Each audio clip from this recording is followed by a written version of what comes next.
Hello बच्चों, let's read the question. The question is how many 12.5 microfarad capacitors must be connected in parallel to store a charge of 33 millicoulomb with a potential of 110 volt across the capacitors.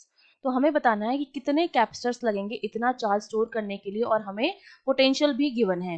तो देखिए इस question को solve करने का हमारा जो की concept रहेगा उसमें आपको क्या क्या चीजें पता होनी चाहिए। एक तो आपको पता होना चाहिए कि पैरेलल में हम नेट कैपेसिटेंस या सी इक्विवेलेंट कैसे निकालते हैं, वो हमारा होता है C1 plus C2 plus dash dash dash.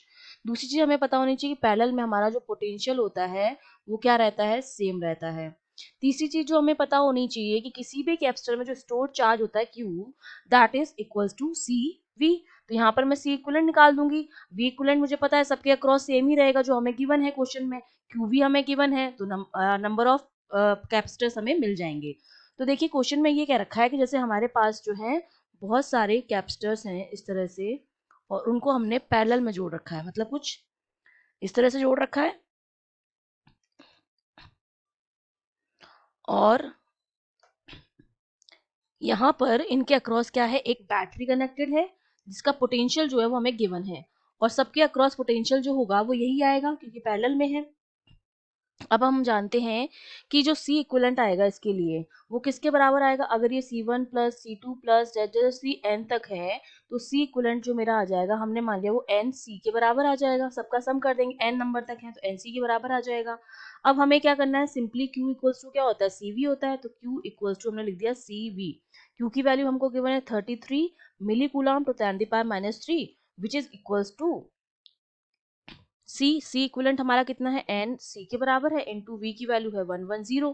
तो यहाँ से जब मैं एन की वैल्यू कैलकुलेट करूंगी मुझे नंबर ऑफ कैपेसिटर्स चाहिए जो हमने मान लिया कि एन है, ठीक है।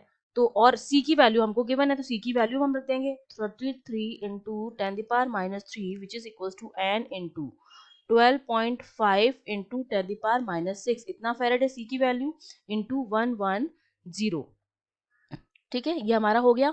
अब इसको हम फर्दर जब हम सॉल्व करेंगे तो देखिए वैल्यू जो हमारे पास हो जाएगी ये कैंसिल आउट हो जाएगा, जो चीज़ें कैंसिल आउट होने वाली होंगी वो कैंसिल आउट हो जाएगा, हमारे पास बचेगा क्या, फाइनली x की जो वैल्यू आएगी हमारे पास सॉल्व करने पर वो हमें मिलती है 24। इसका मतलब 24 कैपेसिटर्स को जब हम जोड़ेंगे, क्योंकि यहाँ से जो n आ जाएगा मेरा वो हो जाएगा 33 इंटू 10 पावर -3 और इसको हम डिवाइड करेंगे 110 इंटू 12.5 इंटू 10 पावर -6 से। तो जब सॉल्व करेंगे इस n की वैल्यू को तो n की जो वैल्यू हमारे पास आ जाएगी वो हमारे पास कितनी आ जाएगी, ये आ जाएगी 24, मतलब 24 कैपेसिटर्स को हमें पैरेलल में जोड़ना पड़ेगा इतना चार्ज स्टोर करने के लिए। I hope you understood well, all the best.